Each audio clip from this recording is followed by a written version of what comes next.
There is a special need, especially in the urban community, a need for charter schools to help them escape that cycle of failure and dropout.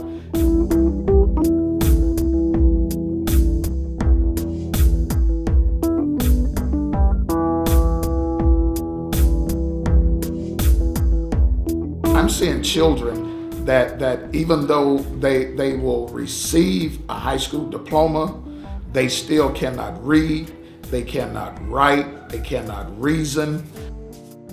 You know, if you don't have a great foundation in learning, then your kids are set up pretty much for failure. I shouldn't have to just say, okay, well, this is the district that I'm in, this is the district that I have to go with.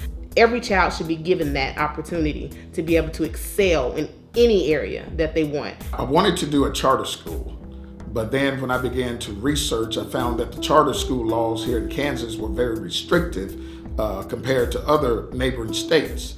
Someone in Kansas City, Kansas had actually began a charter school, but after a couple years, they came in and they took their charter away from them.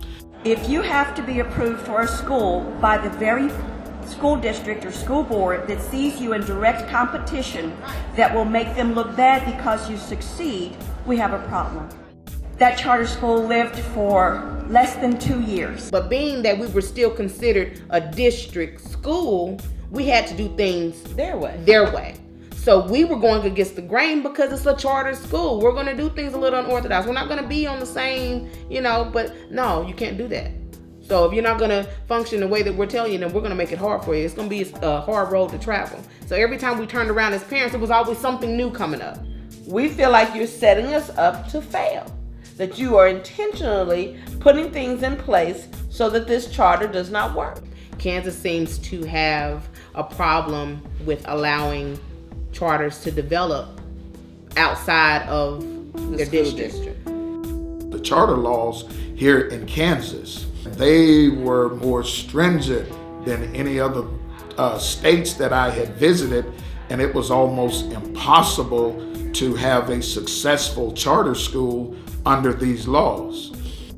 In Missouri, they're thriving because of the fact that parents have choices.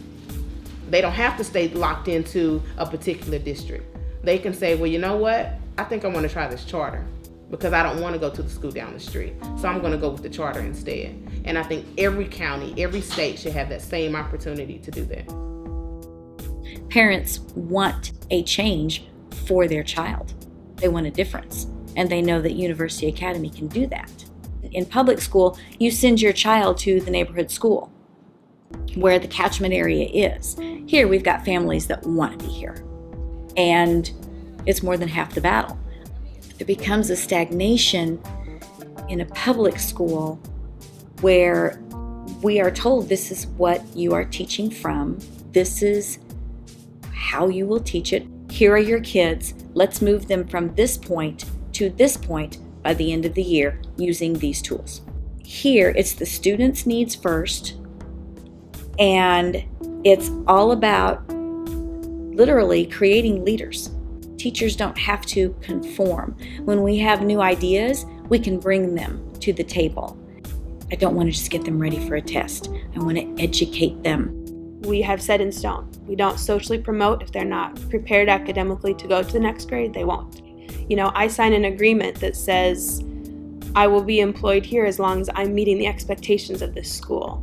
But I do that, and I feel comfortable doing that because I know that when I am being challenged to be my best, and I know that if I'm not, I'll be shown the door, then that guarantees that my students are getting the best teaching that they need and that they deserve.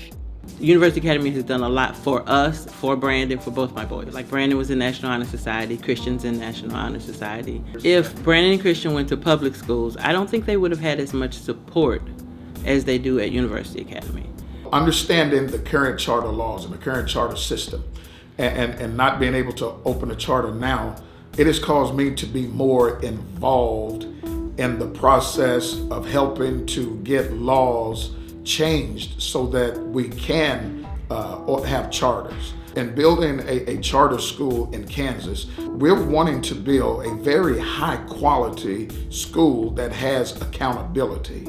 We want to build so that children have a very high quality education. So that's why I fight so hard, because I want both of my children to be able to have an opportunity at all the great things in life. Wouldn't any parent or grandparent want the best for their children? Don't you want the best for yours? Excellent education. Should be a basic right. You know? A basic right for every Every child. yeah, no matter what state.